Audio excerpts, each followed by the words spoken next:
Hello guys and welcome to the video. So I thought I would be sitting here eating my pre-meal before going to a very rough leg day. I am excited. It's my weakest body part and I just want to get big and strong. So I'm having some rice, some meat, some vegetables, some barbecue sauce. Very easy, very efficient, good bulking meal.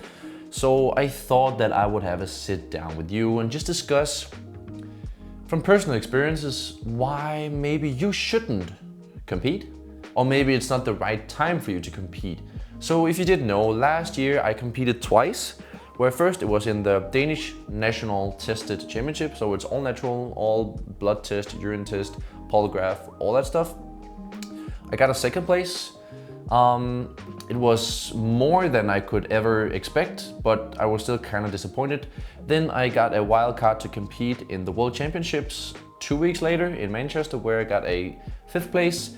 And it was just one of those experiences where you just want to do well, but you were just outsized a lot. So I decided to go back, build some muscle and come back later and hopefully do way better. And throughout that competition, I also qualified for the European Championship, which is actually very close to where I live right now. It was like the perfect opportunity on home soil and all that. And I decided to not go. Even though I had the qualification, I was in talk with a coach I highly admire and respect and would love to work with, and hopefully I'm gonna work with him next time I'm gonna step on stage. But I just decided, no, there's no reason for me to step on stage. So why do people love the stage and why do people easily get addicted to just keep going on stage? It's because you will just get so much dopamine. Like once you're going through the journey, people will be so happy and supportive and will do anything to help you out. And after going on stage, after the show, the weeks, the months, it just feels kind of empty because you had so much support. And then afterwards, you're just kind of left with your own thoughts and cravings. And it can be very difficult to get back on track afterwards. I ate way too much because my hormones were so out of whack. So I just gained a lot of weight and I kind of deluded myself into thinking everything was good because I was making progress in the gym. I felt so strong, but I was just basically getting fat. And then 6 months went by like this and I had to start the next prep. And I was like, wait, I was just on stage and I felt way too small. And now I'm already preparing for the next show. Like I didn't even improve anything. Like I just realized how fast time is flying, and you really have to want to step on stage. Because last year when I started my prep, I had this deep desire, this fire in the belly. Like basically, if you had like 2 boxes, like do you want to quit? Usually you have like a yes and a no button. I only had the no. I couldn't see the yes. Like quitting wasn't an option. Like literally, it wasn't an option. There was nothing that could stop me. Literally nothing.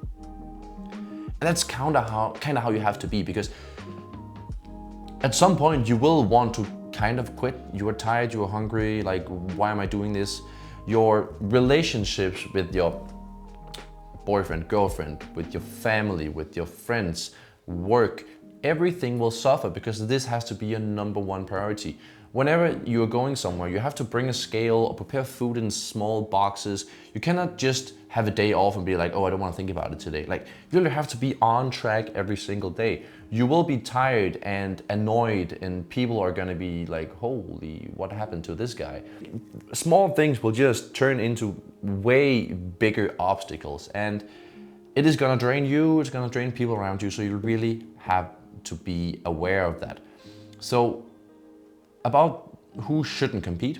If you just love training and want to try the experience, you could step on stage. But you have to understand that it has to be your #1 priority and everything else will suffer. So are you ready to take that risk?